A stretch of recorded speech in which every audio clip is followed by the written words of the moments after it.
여러분, 혹시 스스로에게 이런 질문을 던져본 적 없으신가요?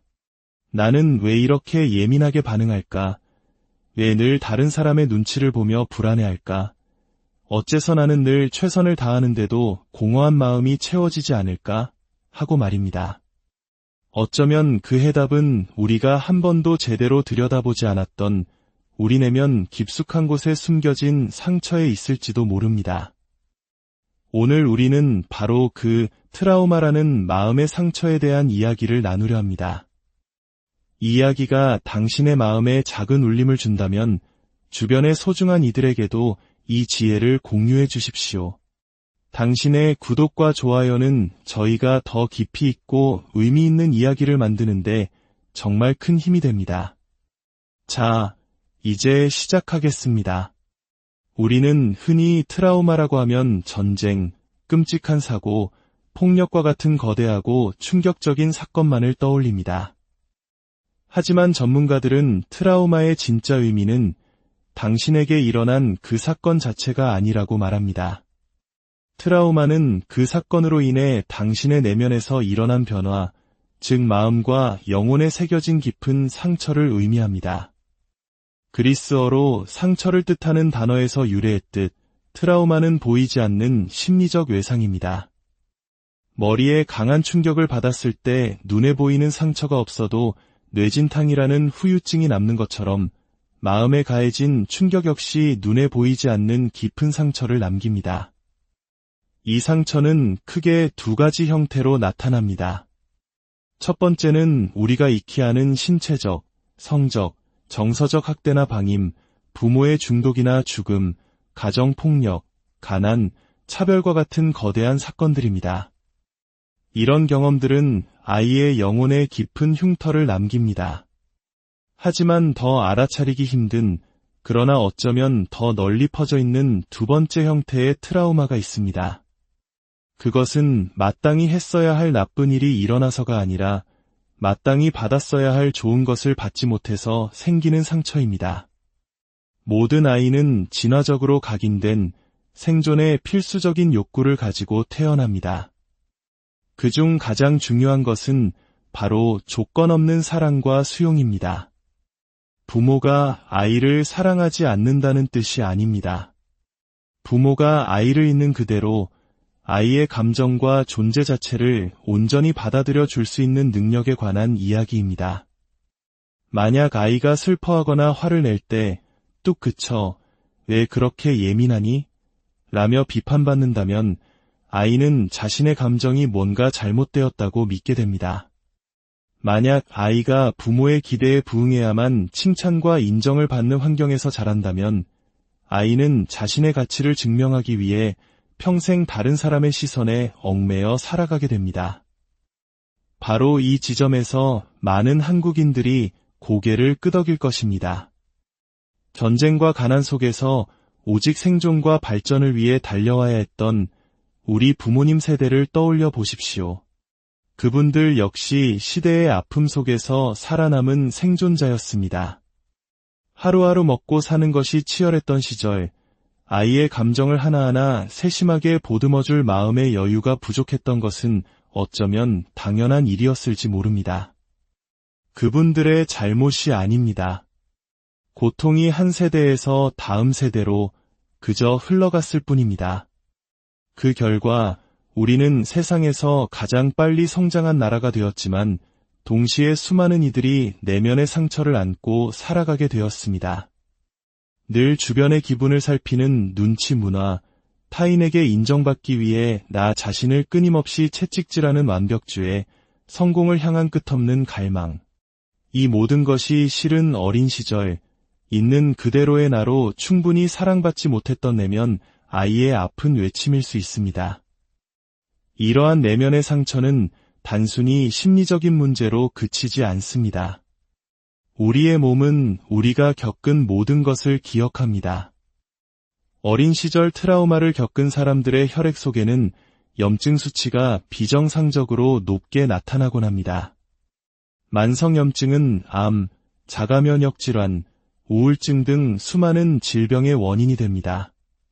스트레스 상황에서 분비되는 코르티솔과 같은 호르몬은 단기적으로는 생존에 도움을 주지만 만성적으로 분비될 경우 면역 체계를 약화시키고 혈압을 높이며 우리의 몸과 마음을 서서히 병들게 합니다. 심지어 트라우마는 유전자의 스위치를 켜고 끄는 방식에도 영향을 미쳐 질병에 대한 취약성을 높이기도 합니다. 한 여성의 이야기를 예로 들어보겠습니다. 그녀는 첫 아이를 낳을 때 극심한 난산을 겪었습니다. 과다출혈로 응급수술을 받았고 아기는 남편과 함께 먼저 집으로 가야 했습니다. 병원에 홀로 남겨졌던 그녀는 집에 돌아왔을 때 심각한 산후 우울증에 시달렸습니다. 아기에게 젖을 물리는 것조차 힘들었고 아기와 단둘이 있는 것이 두려울 정도였습니다. 세월이 흘러 성인이 된 그녀의 딸이 심리 치료를 받기 시작했습니다. 치료 과정에서 딸은 자신의 마음 깊은 곳에 있는 한 장면을 떠올렸습니다. 아기 침대에 누워있는 어린 자신. 엄마가 와주기를 간절히 바라고 있지만 방에 들어오는 사람은 아빠, 할머니, 그리고 엄마의 친구들뿐. 정작 자신이 가장 원했던 엄마는 끝내 나타나지 않았습니다. 엄마는 아이를 사랑하지 않은 것이 아닙니다. 출산이라는 거대한 육체적, 정신적 트라우마와 우울증으로 인해 아이에게 다가갈 힘이 없었던 것입니다. 하지만 갓 태어난 아기의 뇌는 그 상황을 이해할 수 없습니다. 그저 나는 사랑받지 못하는 존재구나, 나는 버려졌구나라는 깊은 상처로 받아들였을 뿐입니다. 이처럼 고통은 의도와 상관없이 한 사람에게서 다른 사람에게로 흘러갑니다. 또 다른 이의 어린 시절 이야기를 해보겠습니다. 그는 초등학교 시절 가족 여행지에서 잠들었다가 낯선 이에게 성추행을 당하는 끔찍한 일을 겪었습니다. 너무나 혼란스럽고 무서웠지만 그는 그 사실을 아무에게도 말하지 못했습니다. 왜였을까요?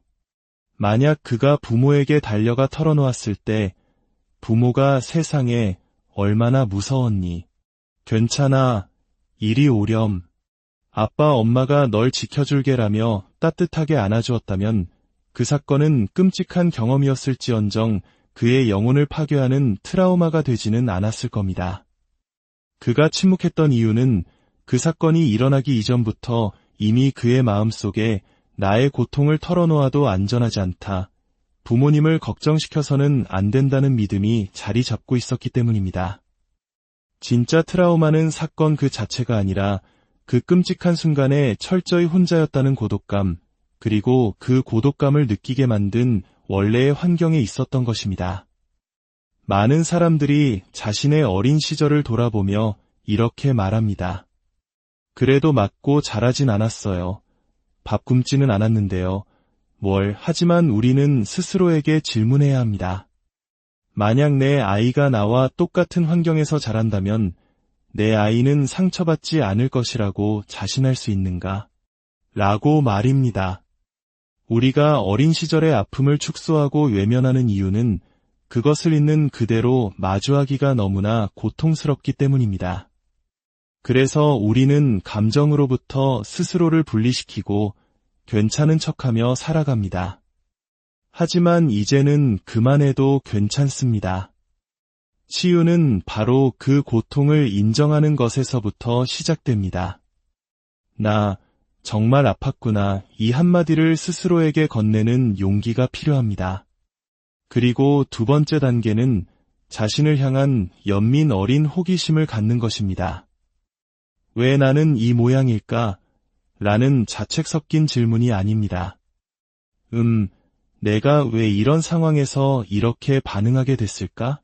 어떤 경험이 나를 이렇게 만들었을까? 와 같이 따뜻한 시선으로 자신을 탐구하는 것입니다. 그렇게 자신을 들여다보면 깨닫게 될 것입니다. 당신이 자신의 단점이라고 여겼던 그 모든 것들이 실은 어린 시절 당신을 지키기 위한 최선의 생존 전략이자 적응이었다는 사실을 말입니다. 다른 사람의 기분에 지나치게 신경 썼던 것은 예측 불가능한 환경에서 안전을 확보하기 위함이었습니다. 자신의 감정을 억누르고 늘 착한 아이가 되려 했던 것은 그래야만 부모의 사랑을 잃지 않을 수 있다고 믿었기 때문입니다. 그것은 당신의 결함이 아닙니다. 당신이 얼마나 힘든 상황 속에서 필사적으로 살아남으려 애썼는지를 보여주는 훈장과도 같은 것입니다. 영화 굿윌 헌팅에서 심리학자 숀이 상처 입은 천재 윌의 어깨를 붙잡고 반복해서 말합니다. 내 잘못이 아니야. 오늘 이 이야기의 가장 중요한 메시지 역시 바로 이것입니다. 당신의 잘못이 아닙니다. 당신이 겪고 있는 고통, 당신을 힘들게 하는 행동 패턴들, 그 무엇도 당신의 잘못이 아닙니다. 하지만 이제 그 상처를 치유하고 과거의 속박에서 벗어나 새로운 삶을 살아갈 책임은 바로 당신에게 있습니다. 그리고 그 여정은 혼자서 갈 필요가 없습니다. 마지막 단계는 도움을 구하는 것입니다. 우리는 원래 도움을 구하도록 태어난 존재입니다. 갓난아이가 울음으로 자신의 필요를 알리듯 말입니다. 하지만 상처받은 우리는 도움을 요청하는 법을 잊어버렸습니다. 이제 다시 용기를 내어 손을 내밀 시간입니다. 과거에 일어난 일을 바꿀 수는 없습니다. 하지만 그 과거가 현재의 당신을 지배하도록 내버려 둘 필요는 없습니다. 당신의 상처를 이해하고 스스로를 따뜻하게 보듬어 줄 때 우리는 비로소 과거라는 폭군으로부터 자유로워질 수 있습니다. 그리고 진정한 자기 자신으로 온전한 현재를 살아갈 수 있게 될 것입니다. 그 여정은 당신에게 온전히 가능